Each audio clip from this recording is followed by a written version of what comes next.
for a fair amount of the way, you can see because there are holes that go to the outside world, and of course they bring in light, but eventually you need a torch because the cave really is a cave. You know, there's no light down here other than what you bring in.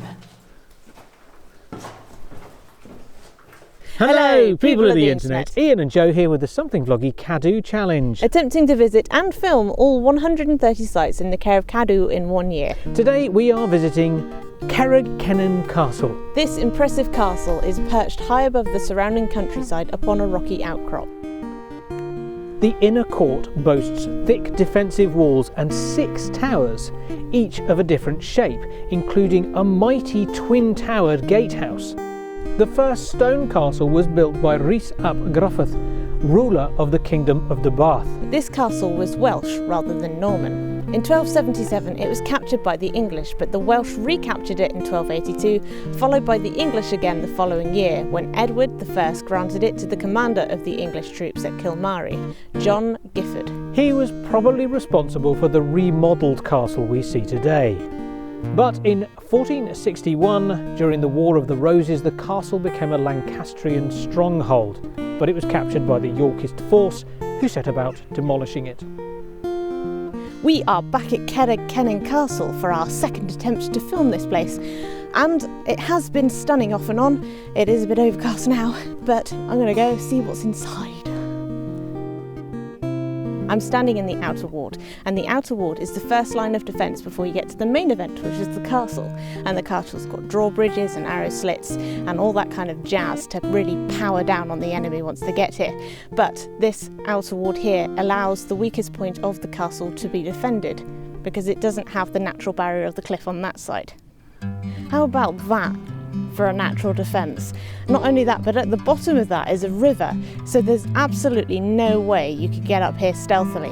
I suppose you could send a one-person assault crew, but that's about it. You could not send an army this way. Very, very clever positioning to make the best of the natural landscape to defend your castle.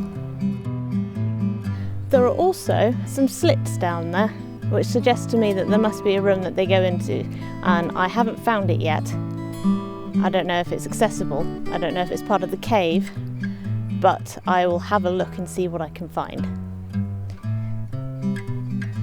In 1403, during Owen Glendower's rebellion, Owen Glendower himself and 800 men unsuccessfully attacked the castle and laid siege to it for several months, also unsuccessfully, although they did manage to severely damage the walls. Sitting in the outer ward is this here lime kiln, and I'm presuming it's here because they wanted to make repairs on the castle or make lime mortar for more building work. I do quite like to see a nice kiln.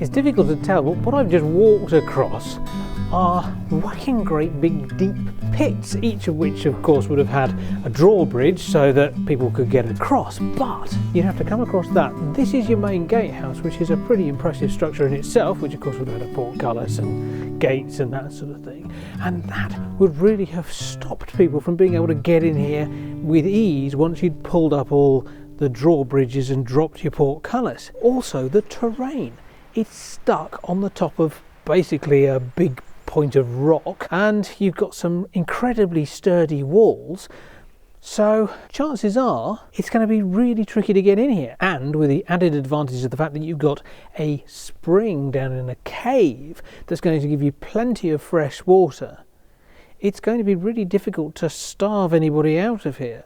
I mean, food is one thing, water is the killer. If you run out of water, it doesn't take very long for you to actually succumb. Once you're inside the castle proper, you begin to realise that there's not a lot of room in here. Okay, it's fine if you can go outside, but imagine you're stuck in here, surrounded by your enemies. Okay, there are apartments over there, and there's this green space in the middle, but it's not going to take very long for the people that you are confined with in here to start to get on your nerves. I mean, they do say hell is other people. Imagine that in here with a bunch of rough and ready soldiers. It wouldn't take long before Eric's annoying eating habits and the fact that Fred keeps scratching himself begins to really wear thin. Ladies and gentlemen, what we have here is a bread oven, and I don't normally see ones this intact. I don't know whether it's because Cadw have built it up or it was just this well preserved, but they've still got the dome and the foundations, and I quite like a good bread oven, and I think it's because it's evidence that people actually lived here.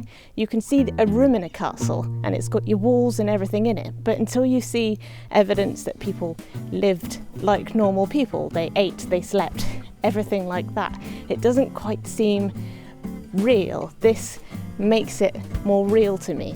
For some reason, I don't know why.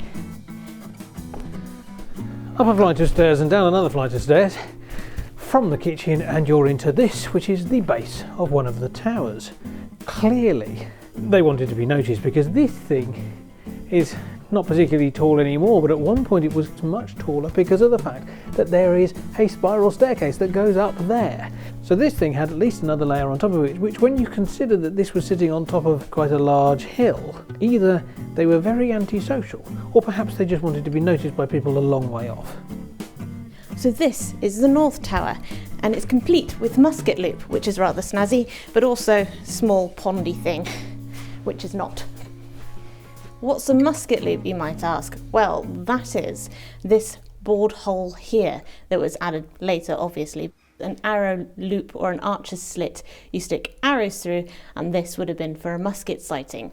The point at the other end is quite narrow, so you don't have much range by the looks of things. An arrow slit would be a far better thing to sight through, but perhaps you've got to stand more of a chance of getting shot, so this was perhaps a stealthier position.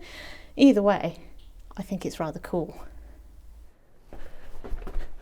What every castle needs, in my humble opinion, is a passageway to a cave with a spring in the bottom of it. That'll be the watery type of spring as opposed to the kind of spring. Well, at least I'm assuming it is. I haven't been down there. The stairs to the cave might be slippery and narrow, but it does have one heck of a view. Get a load of this.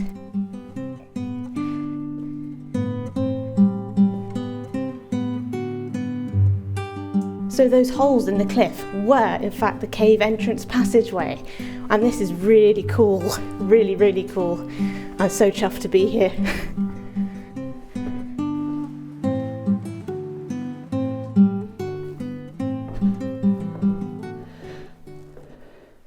For a fair amount of the way you can see, because there are holes that go to the outside world, and of course they bring in light, but eventually you need a torch because the cave really is a cave.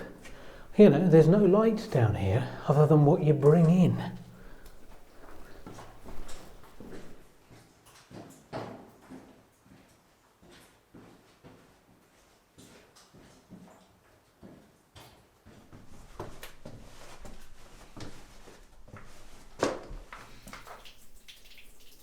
And then, of course, eventually you reach the very end of the cave, and here, waiting for you, is the spring. And this is ideal if you're in a siege situation and you're stuck. It is a bit of a trek to get something to drink, but still, at least you're not going to die of thirst. But for everyday occurrences, I think it's a long way to come.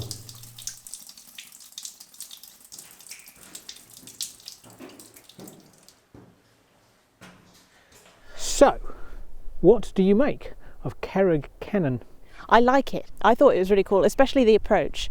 That was beautiful because the sun came out and shone straight through the holes and lit up the entire It does. tunnel. I think we timed it perfectly, didn't we? Because it really, you know, had we come at a different time of day, the sun would be in a different position and it just wouldn't have lit it in the way that it is. Obviously, once you get past that point where it's lit, you really are in pitch darkness. And if you don't bring a torch, you're going to miss out. They would have had to use a flamey torch.